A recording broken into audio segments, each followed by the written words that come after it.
오늘 하나님께서 우리에게 주시는 말씀은 신명기서 8장 1절부터 10절까지 말씀입니다. 신명기서 8장 1절부터 10절까지 말씀.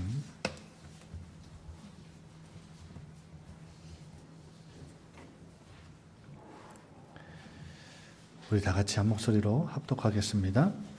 내가 오늘 명하는 모든 명령을 너희는 지켜 행하라.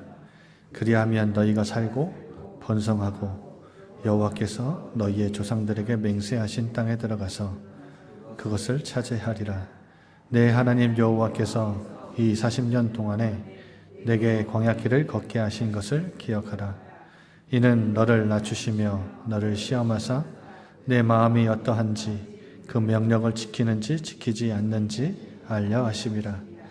너를 낮추시며 너를 줄이게 하시며 또 너도 알지 못하는 내 조상들도 알지 못하던 만나를 내게 먹이신 것은 사람이 떡으로만 사는 것이 아니요 여호와의 입에서 나오는 모든 말씀으로 사는 줄을 내가 알게 하려 하심이니라.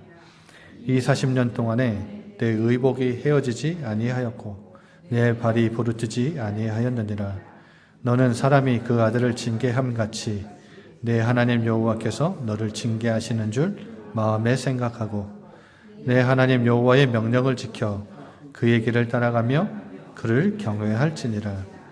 내 하나님 여호와께서 너를 아름다운 땅에 이르게 하시나니 그곳은 골짜기든지 산지든지 시내와 분천과 샘이 흐르고 밀과 보리의 소산지요 포도와 무화과와 석류와 감람나무의 나무와 꿀의 소산지라. 내가 먹을 것에 모자람이 없고 내가 아무 부족함이 없는 땅이며 그 땅의 돌은 철이요 산에서는 동을 캘 것이라. 내가 먹어서 배부르고 내 하나님 여호와께서 옥토를 내게 주셨으므로 말미암아 그를 찬송하리로다. 아멘.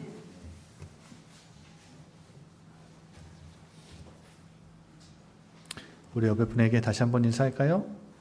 새해 들어서 첫 음으로 대면하시는 분도 계시죠? 새해 복 많이 받으십시오.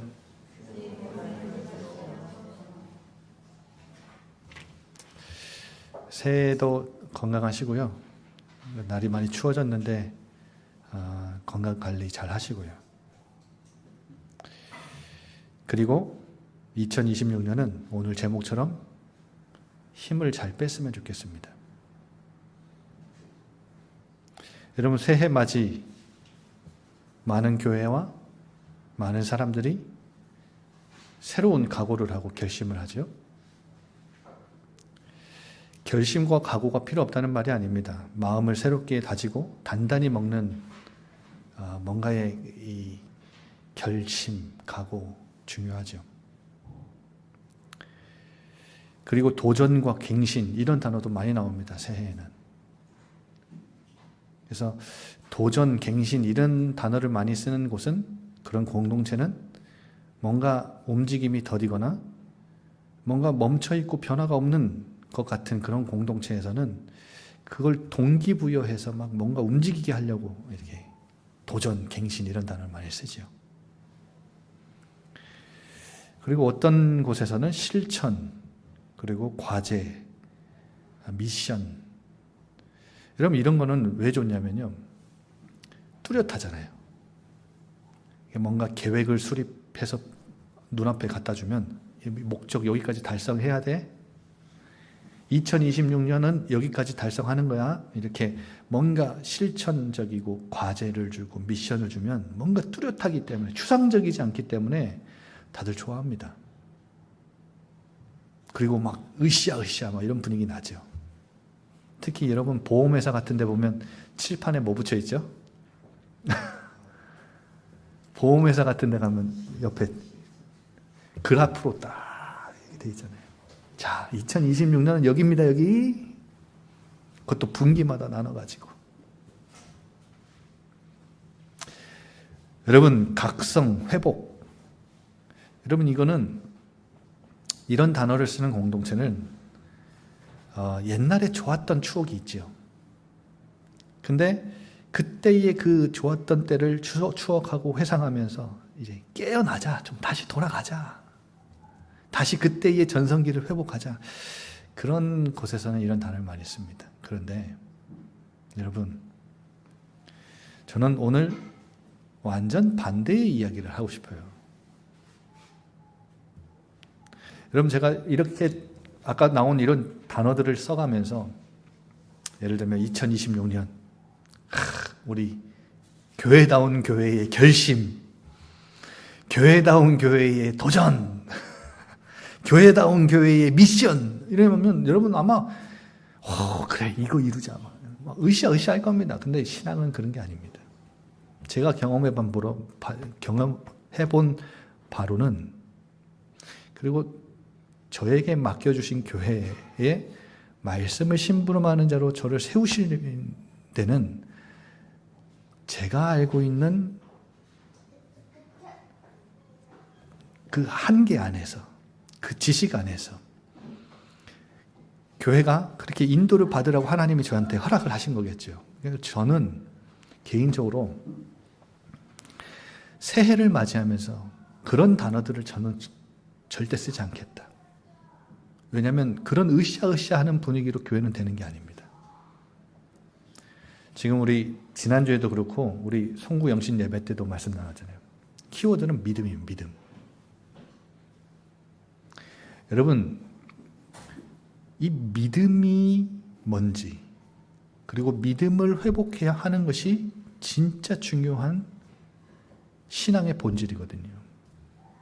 여러분, 신앙은, 교회는 그렇게 막 분위기를 만들어가고 막 몰아가서 막 뭔가 프로그램으로 막 뭔가 단어로 막 도전적인 뭔가 뭐 그런 걸로 막 움직이는 곳이 아니에요.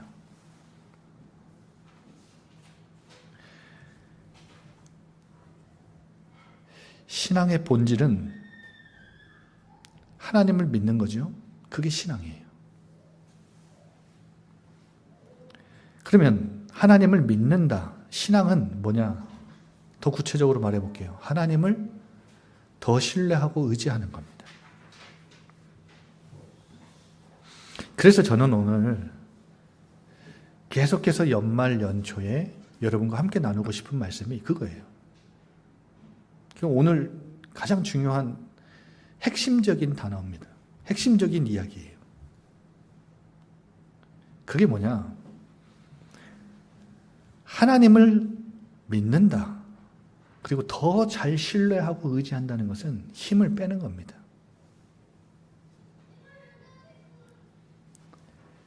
(2025년보다) (2026년은) 여러분의 신앙이 성장하고 영적인 성장이 일어나기를 소망합니다. 그런데 그걸 어떻게 하냐는 거예요. 신앙이 어떻게 성장하냐? 영적으로 성장한다는 게 무슨 말이냐? 힘을 뺀다는 말입니다. 여러분, 역설적이죠. 힘을 빼야 진짜 힘이 나와요. 그게 신앙입니다. 여러분, 지난주 함께 말씀 나눴죠. 가데스 바네아에서 이스라엘 민족이 불신앙을 했어요. 근데 출애굽해서 가데스 바네아까지 몇 년 걸렸죠? 2년 걸렸습니다. 딱 2년. 그런데요, 그 가데스 바네아 사건 때문에 일어난 그 결과가 많은 분들이 오해를 해요. 이스라엘 민족이 죄를 지어서 광야를 갔다고 생각하는데 그게 아닙니다. 여러분, 광야는 죄를 지어서 간 게 아니에요. 죄 때문에 기간이 길어졌을 뿐입니다.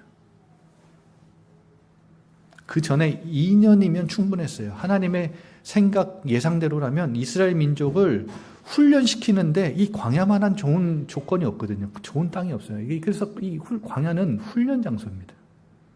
근데 2년의 훈련이 안 먹힌 거예요. 가데스 바네아에서는 최종 시험이었는데 시험에서 탈락한 거죠. 아직도 성장하지 않은 거예요, 믿음이. 그래서 애굽으로 돌아가자 이 말은 시험을 탈락한 정도가 아닌 거예요. 여러분, 출애굽기 13장 17절 18절에 보면 출애굽한 이스라엘 민족이 가나안 땅을 하나님이 주시기로 약속하셨기 때문에 아브라함에게 그 땅으로 이렇게 인도하실 건데 출애굽기 13장 17절 18절 보면요, 가까운 길이 있었어요. 여러분, 블레셋 땅으로 가면 더 빨리 갈 수 있었습니다. 그런데 하나님이 홍해의 광야길로 돌리셨다. 의도적이에요. 다분히 의도적이에요. 하나님이 왜 홍해의 광야길로, 그것도 나오자마자 홍해를 만나게 하시고 홍해를 지나 광야길로 하나님이 뺑뺑 돌려서 2년을 가게 하셨냐? 이들이 미워서가 아닙니다. 이들을 향한 은혜를 중단하시고 언약 성취를 중단하시려고 뺑뺑이 돌리신 게 아니에요. 훈련입니다. 훈련.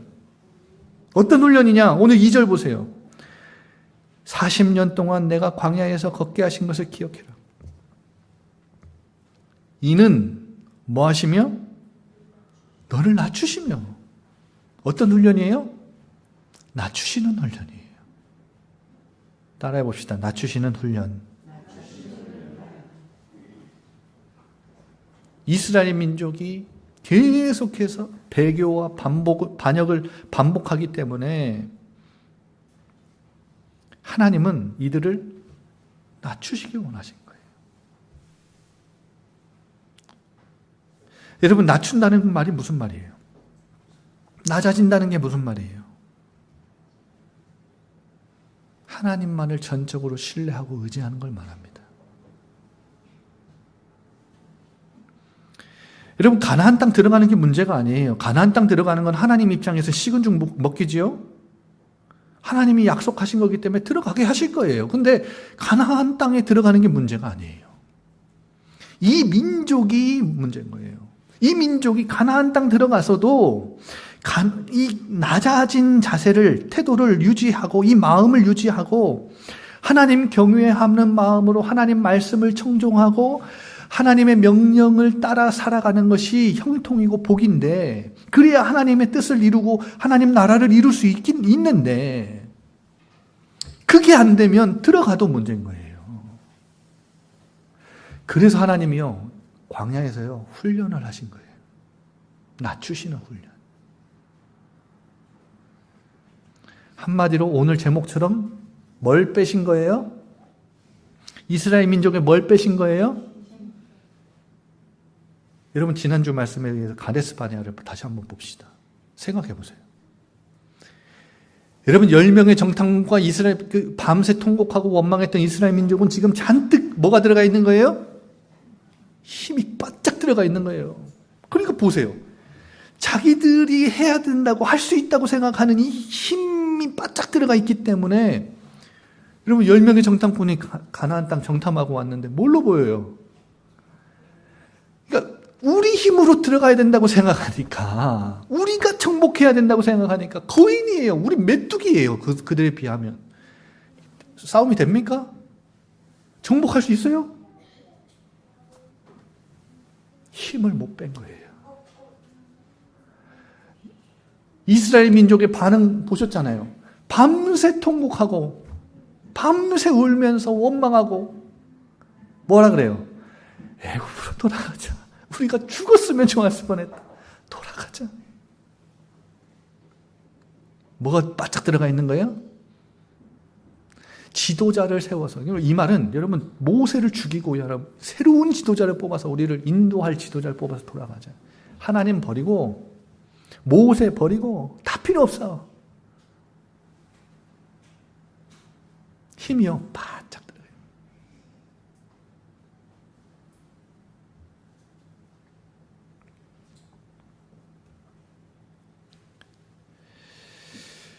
여러분, 광야는 물리적인 공간적인 개념만의 장소, 그런 물리적인 공간, 이런 개념만이 있는 게 아닙니다.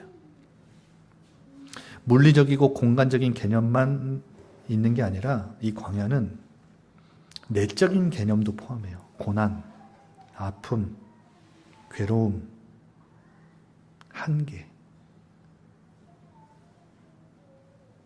아브라함은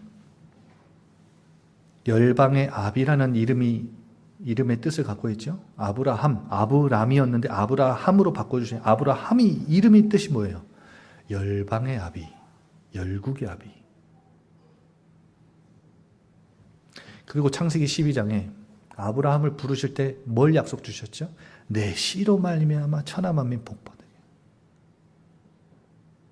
근데 아브라함의 현실은 뭐예요?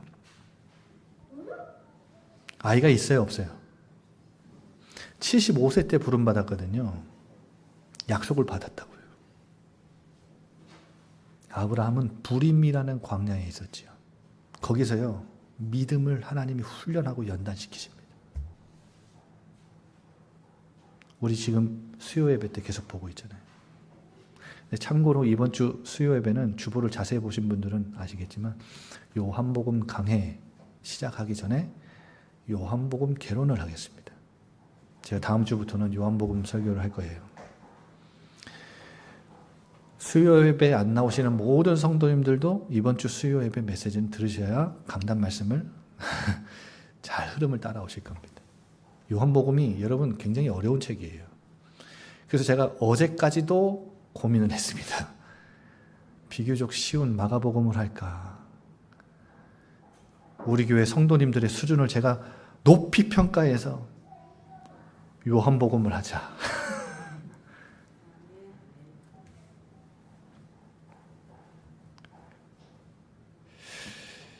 여러분, 요셉은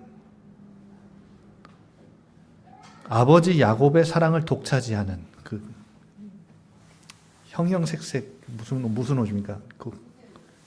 채색 옷.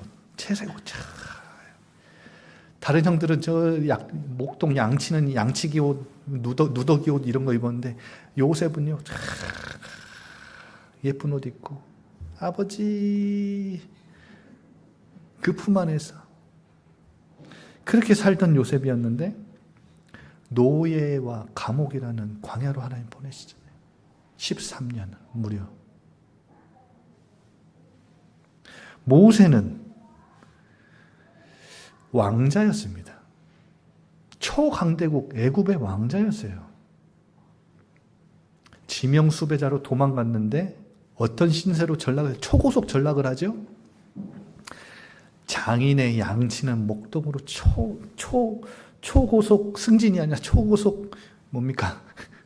하락, 강등. 야, 여러분 보세요. 모세가 힘이 잔뜩 들어가 있으니까 하나님 그거 빼시려고요. 여러분 다윗도 사울의 왕권을 이을 유력한 후보자의 자리에서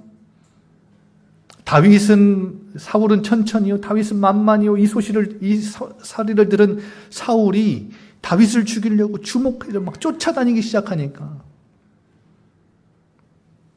다윗은 도망을 가는데 10년 넘게 광야로 도피하죠. 도망자의 자리로 내려갑니다. 여러분 바울은 이방인 임금들 이스라엘 자손에게 내 이름을 예수의 이름을 전하기 위해 택함받은 그릇으로 부름받아서 막 전도를 하기 시작했는데요. 전도를 한 2년 정도 하다가 도망가요. 도망가서 예루살렘으로 갑니다. 그래서 이 제자들과 함께 교제를 하기 위해서 들어갔는데 안 만나줘요. 예수님의 제자들이. 말씀 새벽 기도 때 말씀 계속 잘 따라오신 분들은 이해하시죠? 어떤 맥락인지 어떤 이야기인지 아시죠? 여러분 이 바울이 어디로 갑니까? 결국은 이 제자들과 교제를 잠깐 나누다가 또 거기서도 핍박을 받으니까 하수 없이 자신의 고향으로 내려갑니다. 다소. 여러분 다소에서 머물렀던 시간이 언제인지 아십니까? 바나바가 안디옥 교회에 바울을 데리고 가서 같이 사역하기 전까지 10년이라는 세월을 고향에 있었어요. 실패자처럼. 여러분 유대교의 유력한 차세대 리더에서 실패자가 돼서 실패자의 모습처럼 고향으로 그냥 돌아와요. 빈털터리로. 주변에 아무도 없고. 바울은 실패자라는 광야를 걸어갔지요. 여러분, 그 광야에서 하나님이 원하시는 게 뭡니까? 광야는 어떤 곳이지요? 스스로 살아남을 수 없는 곳이에요. 누구도 도와줄 수 없는 곳이고 사방으로 어려움이 둘러싸여 있는 곳이에요. 춥고 외로운 곳이지요. 누구도 나를 도와줄 수 있는 곳이 자가 없어요.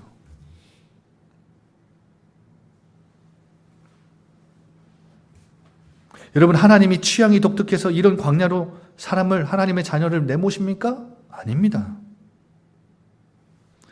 인간의 본성이 그래요. 광야가 아니면 인간은 자신의 무지를 인정하지 않습니다. 여러분, 예전에도 말씀드렸죠. 인간이라는 단어가 히브리어로 아담입니다. 근데 이 아담이라는 이름이 어디서 발생됐냐면 아다마. 여러분, 히브리어로 아다마가 뭔지 아십니까? 흙입니다. 흙. 흙에서 시작된 존재가 인간이에요.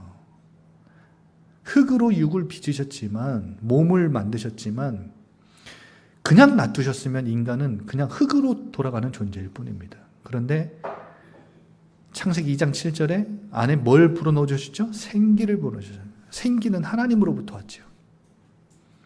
그래서 인간이 생명체가 됐어요. 생명이 된지라. 무슨 말이에요?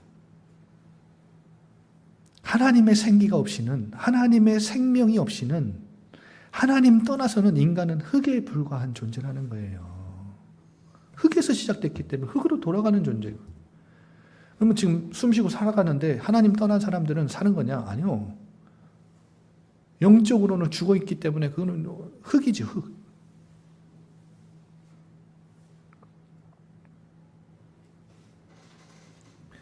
여러분, 인간은 이런 광야가 아니면 자신의 무지를 절대 인정하지 않습니다.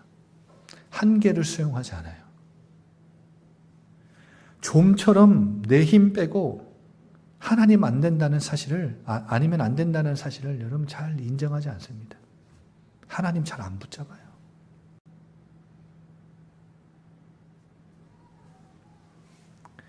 여러분, 광야는 아무리 몸부림쳐도 빠져나가지 못하고 소용이 없는 곳이에요. 절망과 좌절과 실망과 무력감을 느끼는 곳이에요.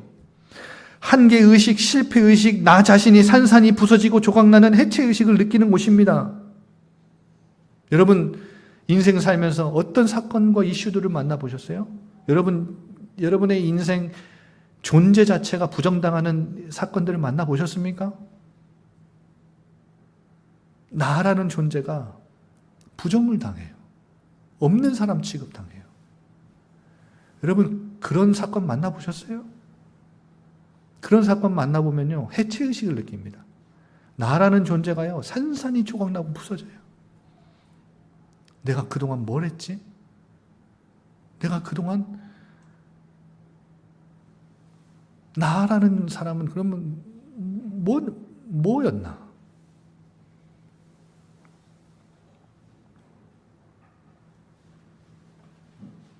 여러분, 하나님이 우리에게 광야를 만나게 하시면 그 광야는 힘을 빼고 하나님만을 신뢰하고 의지하라는 것입니다. 그게 하나님의 의도요, 목적이에요. 하나님이 기분 나빠서 혹은 일부러 고생시키시려고 광야를 만나게 하시는 게 아니고, 여러분, 그런 광야를 만나면 세상 사람들은, 세상에서는 힘내라, 힘 길러라, 네가 노력 안 해서 그렇다, 네가 몸부림 안 쳐봐서 그렇다, 능력 없어서 그렇다고 말하는데 절대 그렇지 않습니다. 인간이 아무리 몸부림치고 힘주고 돈 쓰고 애써도 절대 해결 못하는 광야가 있다니까요. 여러분, 2026년 광야를 만나면 한계의식, 실패의식, 해체의식을 느끼는 어떤 사건을 만나면 고난과 아픔과 괴로움과 외로움, 내가 아무리 몸부림쳐도 절대 빠져나가지 못하는 아무 소용없는 그 광야를 만나면 하나님이 일하시도록 공간과 여백을 내어주십시오. 그게 믿음입니다. 하나님이 일하실 공간이 없어요. 우리 삶에. 다 내가 힘이 잔뜩 들어가야 돼요.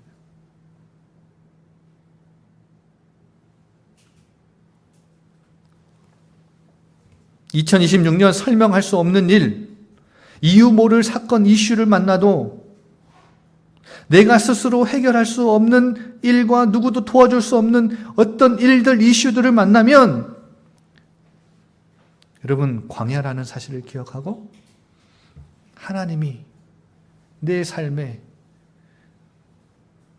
일하시도록 공간과 여백을 마련해 드리는 믿음의 사람이 되시길 바랍니다. 제발 힘 빼세요. 너무 힘이 잔뜩 들어가 있는 거예요. 어떤 사람들은 아니 하나님 어떻게 나한테 이런 일을 줄 수 있습니까? 어떤 사건 만나면요. 해명되고 이해될 때까지 절대 하나님 들어설 자리를 없게 만듭니다. 빈틈없이 딱 막아버려요. 그리고 하나님을 뭐예요? 내 주인의 자리에서, 내 인생의 왕의 자리에서 자꾸 밀어내죠. 하나님이 없어요.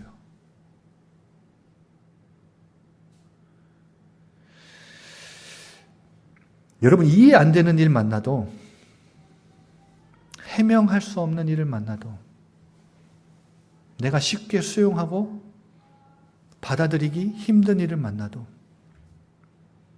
여전히 그가 내 인생의 주인의 자리에, 왕의 자리에 좌정해 계시도록 주인의 자리, 왕의 자리를 내어드리는 그것이 바로 믿음이라고요.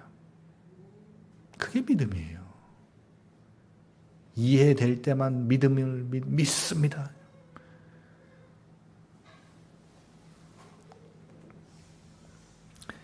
그거는 진짜 믿음 아니죠. 불신자도 다 할 수 있는 믿음이에요. 여러분, 말씀을 마치겠습니다.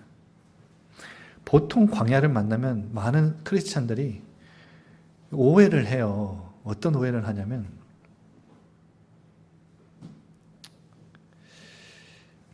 하나님 너무 하신 거 아니냐고.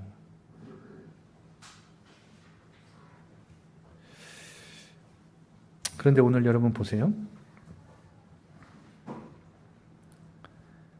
4절 보세요. 40년 동안 의복이 헤어지지 않았고 발이 부르트지 않았다. 여러분 2년 동안 광야에 올 때는 물론이고 38년 동안 징계를 받을 때도 하나님은 이들의 의복이 헤어지지 않고 발이 부르트지 않게 하셨어요.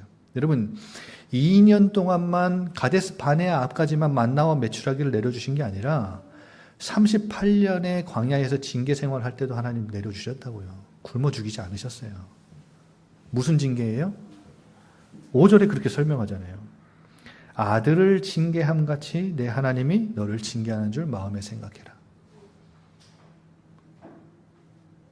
여러분 아비가 아들을 때릴 때, 진짜 잘못해서 때릴 때 아비의 마음은 어떻죠?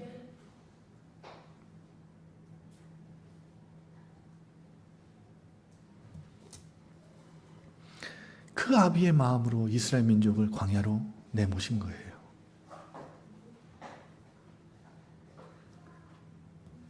여러분 은혜를 중단하신 게 아니고 버리신 게 아니라고요. 많은 분들이 광야를 만나면 하나님 살아계신가? 왜 나를 버리시지? 왜 나한테만 이러시지? 저도 그런 질문 많이 했습니다. 하나님 너무하신 거 아니냐고, 너무 매정하신 거 아니냐고, 왜 나한테만 이러시냐고 막 생떼 쓰고 울고불고 막 난리치고 막 반항도 해보고 나름대로 소심하게 대놓고는 못하겠고 소심하게 막 해보고 막 해보고 다 해봤습니다. 여러분 언약 성취를 중단하신 게 아닙니다.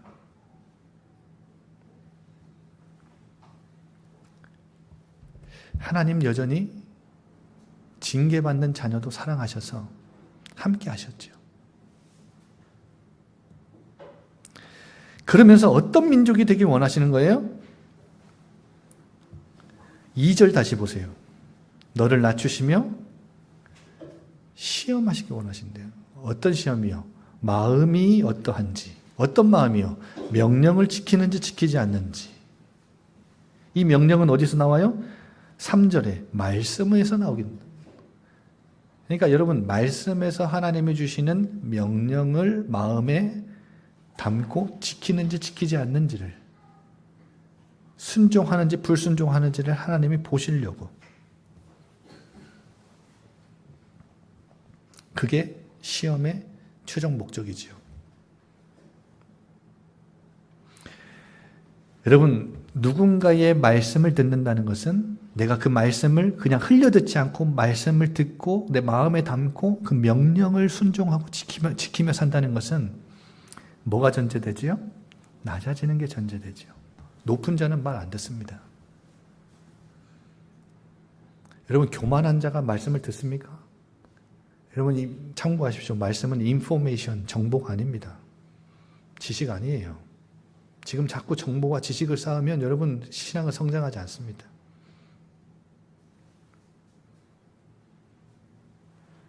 근데 여러분, 이 말씀을, 하나님의 약속을 내가 듣는다는 것은 내가 낮아지는 거예요. 그걸 전제로 하죠. 그리고 그의 말씀을 내가 내 마음에 담고 그 안에 있는 명령을 내가 순종한다, 지킨다. 낮아져야 가능한 거예요. 그래서 이들을 낮추셔서 힘을 빼게 하셔서 하나님만 전적으로 신뢰하고 의지하는 백성, 곧 하나님 말씀을 듣고 그 명령을 지키며 순종하며 살아가는 하나님의 자녀가 되도록. 여러분, 그런 자가 돼야, 그런 백성이 돼야 하나님의 뜻이, 하나님이 당신의 뜻을 이룰 수 있기 때문입니다. 그래서 여러분, 이렇게 말하잖아요. 가나안 땅 자체가 복을 주는 게 아니고, 가나안 입성하는 게 복을 보장하는 게 아니고, 뭐예요?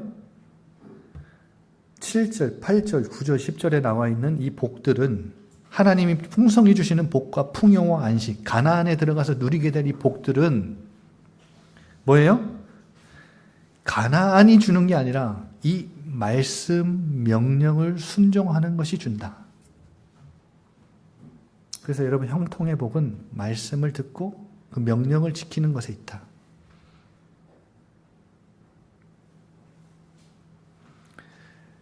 그래서 여러분, 결론적이지만 나중에 이스라엘 민족이 가나안 땅 들어갔잖아요. 가나안 땅 들어갔는데 말씀을 지켰습니까? 안 지켰습니까?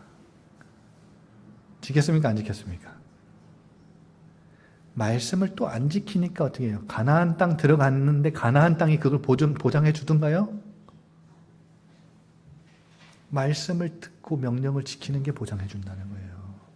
여러분, 그게 하나님과 동행하는 거예요. 이게 복입니다.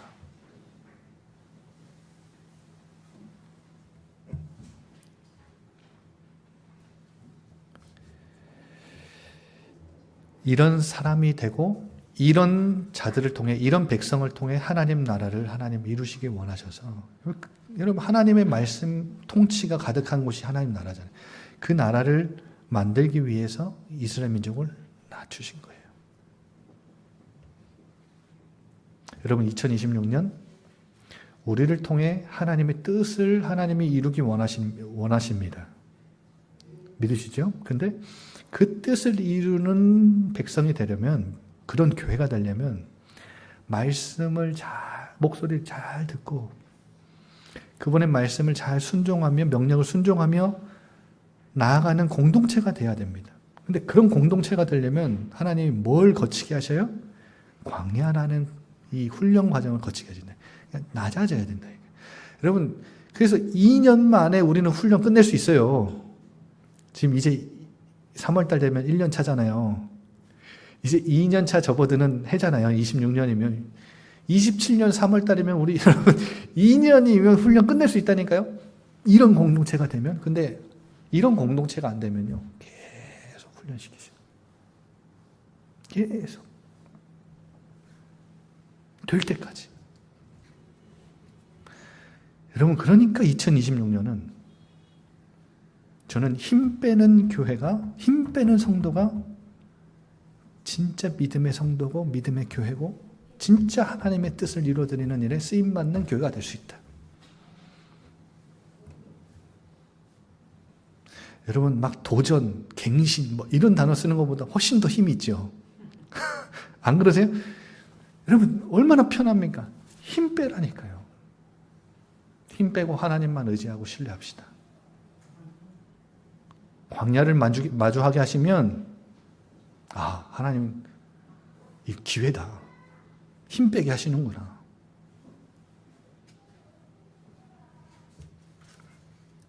하나님 말씀을 듣고 명령을 순종하며 살아가는 그런 유연한 사람이 되도록 하나님의 뜻에 쓰임받는 도구가 되기 위해서 나를 하나님이 이렇게 쓰시는구나. 그래서 여러분, 운동선수들도 다 힘을 빼야 힘을 잘 쓰더라고요. 그래서 여러분, 운동 경기는 항상 쉬는 시간이 있죠. 인터벌 시간이 있습니다. 전반 끝나면 후반 쉬는 시간이 분명히 있고요. 그리고 운동선수들은요, 운동하는 거, 훈련하는 것도 너무 중요한데 쉬는 시간도 굉장히 중요합니다. 어떻게 쉬느냐, 어떻게 힘을 빼느냐. 여러분, 힘을 빼는 것은 뭐냐면 힘을 진짜 줄 때 주기 위해 힘을 빼는 겁니다. 신앙도 마찬가지예요. 우리 옆에 분에게 이렇게 인사합시다. 2026년 힘을 잘 뺍시다.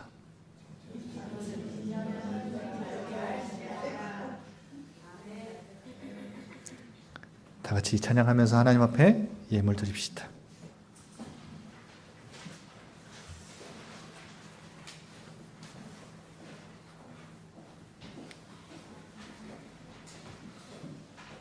하나님이 우리에게 한계의식, 실패의식, 해체의식을 느끼는 절망과 좌절과 실망과 무력감을 느끼는 고난과 아픔과 괴로움, 춥고 외로운 그 광야로 우리를 내모실 때 여러분, 힘을 빼고 하나님이 일하시도록 공간과 여백을 마련해드리고 그가 내 인생의 왕의 자리, 주인의 자리에 여전히 서 계시도록 그분께 자리를 내어드리는 힘을 빼는 믿음의 사람이 됐으면 좋겠습니다. 이 시간 다 같이 광야를 지나며 찬양합시다.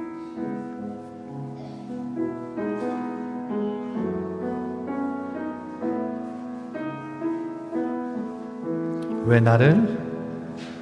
나를 깊은 어둠 속에 홀로 두시는지 어두운 밤은 왜 그리 길었는지 나를 고독하게 나를 낮아지게 세상 어디도 기댈 곳이 없게 하셨네.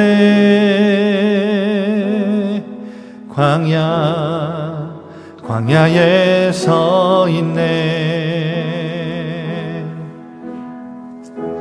주님만 내 도움이 되시고 주님만 내 빛이 되시는 주님만 내 친구 되시는 광야. 주님 손 놓고는 단 하루도 살 수 없는 곳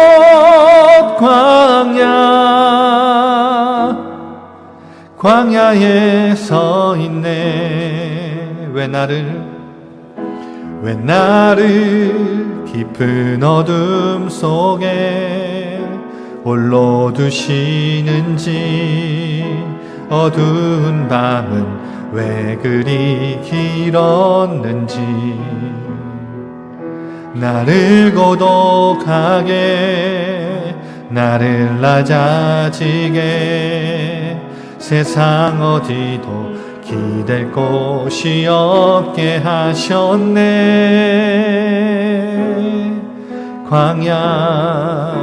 광야에 서 있네. 주님만 내 도움이 되시고 주님만 내 빛이 되시는 주님만 내 친구 되시는 광야. 주님 손 놓고는 단 하루도 살 수 없는 먼 광야.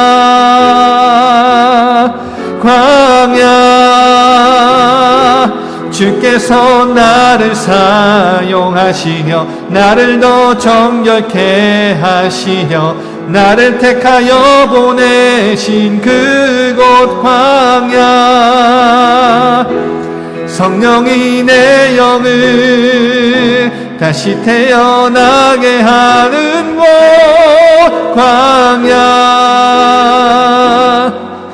광야에 서 있네. 내 자아가 산산이 깨지고 높아지려 했던 내 꿈도 주님 앞에 내어놓고 오직 주님 뜻만 이루어지기를 나를 통해 주님만 드러나시기를.